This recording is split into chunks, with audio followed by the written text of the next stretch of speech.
नमस्ते। आज हम डिकोड करने वाले हैं एक बहुत ही दिलचस्प और बारीकी से तैयार किए गए एम्बिएंट ऑडियो एक्सपीरियंस को। सोचिए, आप 1830 के दशक के इंग्लैंड की एक बारिश वाली रात में हैं। हम ये समझेंगे कि कैसे महज कुछ खास आवाज़ों और विजुअल संकेतों का इस्तेमाल करके एक ऐसा पूरा मनोवैज्ञानिक माहौल तैयार कर दिया जाता है जो हमारे थके हुए दिमाग को एक बेहद गहरे सुकून का एहसास कराता है। चलिए इस दिलचस्प रचना के ब्लूप्रिंट को गहराई से समझते हैं। जरा स्रोत सामग्री की इस खास लाइन पर गौर कीजिए। अंदर की गर्माहट, बाहर की ठंडी बारिश। ये सिर्फ एक वाक्य नहीं है, बल्कि ये इस पूरे एक्सपीरियंस का असली जादू है। बाहर की ठंड और अंदर की गर्मी का ये जो सीधा कंट्रास्ट है ना, यही वो चीज है जो इस पूरे कंसेप्ट को इतना असरदार बनाती है। तो आज के हमारे इस विश्लेषण में हम इन चीज़ों पर बात करेंगे। 1830 की वो बारिश भरी रात, बाहर का जमा देने वाला ठंडा माहौल, गाड़ी के अंदर की वो सुकून भरी गर्माहट, इस सब का हमारी मानसिक शांति पर असर, और आखिर में इसके विजुअल डिज़ाइन के नियम। शुरुआत करते हैं हमारे पहले हिस्से से, 1830 की बारिश भरी रात। अब जरा इस सीन की कल्पना कीजिए।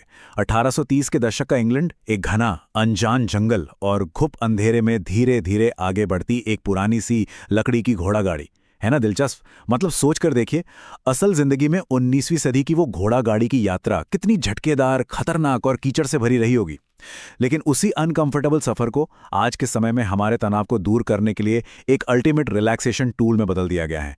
हमारा दिमाग चीजों को कैसे प्रोसेस करता है, ये उसका एक बेहतरीन उदाहरण है।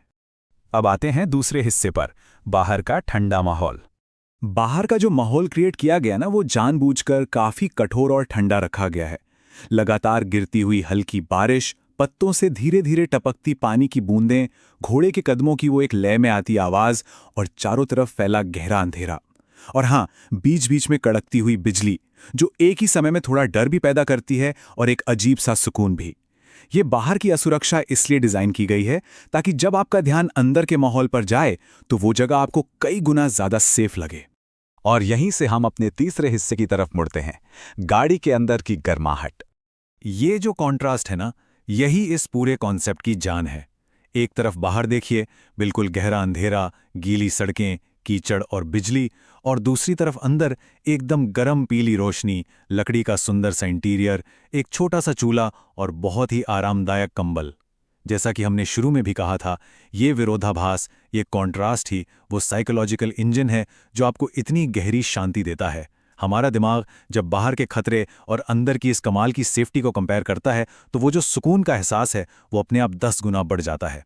अंदर चल क्या रहा है, जरा इसे भी देखते हैं। एक छोटे से लालटेन से बहुत ही प्यारी सी सुनहरी रोशनी आ रही है। हल्की हल्की आग पर खाना पक रहा है और एक परिवार उन कोजी कंबलों में लिपटा हुआ आराम कर रहा है, बस बारिश की आवाज सुनते हुए शांति से सो जाना। इन्हीं शांत और सुरक्षित पलों को महसूस करने के लिए आपको इनवाइट किया जाता है। सच कहूं तो बाहर की बारिश और अंदर का ये सेफ माहौल मिलकर एक ऐसा ठहराव लाते हैं जिसकी हम सभी को अक्सर तलाश होती है। अब बारी है चौथे हिस्से की, मानसिक शांति और इसके उपयोग।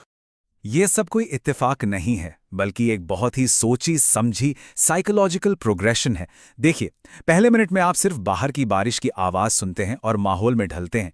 तीसरे मिनट तक आते आते आप मानसिक रूप से उन गर्माहट भरे कंबलों में खुद को लिपटा हुआ महसूस करने लगते हैं।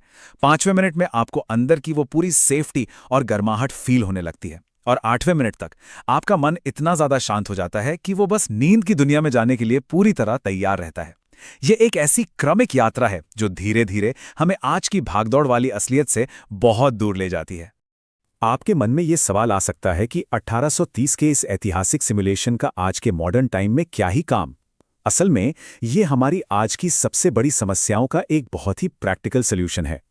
अगर रात में नींद नहीं आती या इंसोम्निया की शिकायत है, तो ये गहरी नींद लाने में मदद करता है।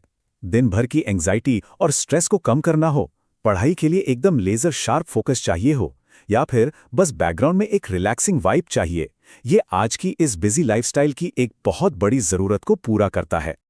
चलिए, अब हम अपने आखिरी हिस्से की तरफ बढ़ते हैं, दृश्य और विजुअल डिजाइन। इसे स्क्रीन पर उतारने के विजुअल नियम एकदम क्लियर हैं। बारिश वाले जंगल का लुक देने के लिए गहरे हरे रंग और हल्की धुन का इस्तेमाल किया गया है। गाड़ी की धीमी गति और कीचड़ के छींटे इसे बिल्कुल असली बनाते हैं। वहीं अंदर के सीन्स को गर्म पीली रोशनी और लकड़ी के टेक्सचर के साथ डिजाइन किया गया है। आग से उठता हुआ हल्का धुआं और सोते हुए लोगों के चेहरों पर जो सुकून है, ये छोटी छोटी बारीकियां ही वो जादू करती हैं जिससे आप स्क्रीन देखते हुए भी उस दुनिया में पूरी तरह डूब जाते हैं। और हाँ, क्रिएटर इसे लोगों तक कैसे पहुंचाते हैं ये भी बहुत स्मार्ट तरीके से किया गया है। इसका थंबनेल डिजाइन ही देख लीजिए। एक स्प्लिट स्क्रीन है, एक तरफ बाहर की वो ठंडी बारिश और दूसरी तरफ अंदर गर्म रोशनी में सोता हुआ परिवार, साथ में वो टेक्स्ट जो डीप रिलैक्सेशन का वादा करता है। ये विजुअल कॉन्ट्रास्ट दर्शकों को एक ही सेकंड में समझा देता है कि इस एक्सपीरियंस के अंदर जाने पर उन्हें कितनी जबरदस्त शांति मिलने वाली है। अंत में ये पूरा विश्लेषण हमें एक बहुत ही गहरे सवाल के साथ छोड़ जाता है। क्या ऐसा है कि डिजिटल स्क्रीन्स, लगातार होने वाले स्ट्रेस और शोर शराबे से बचने की हमारी जो अंदरूनी चाहत है, वही इन ऐतिहासिक सिमुलेशन को हमारे लिए इतना आरामदायक बनाती है? सोच कर देखिए। कितनी अजीब और दिलचस्प बात है कि 19वीं सदी की एक अंधेरी, तूफानी और मुश्किल रात की कल्पना आज 21वीं सदी के हमारे थके हुए दिमागों को इतनी गहरी शांति दे सकती है। इस विचार के साथ हम आज के इस विश्लेषण को यहीं समाप्त करते हैं। जरा सोचिएगा कि शांति की तलाश में हम अतीत के किन हिस्सों की ओर खींचे चले जाते हैं।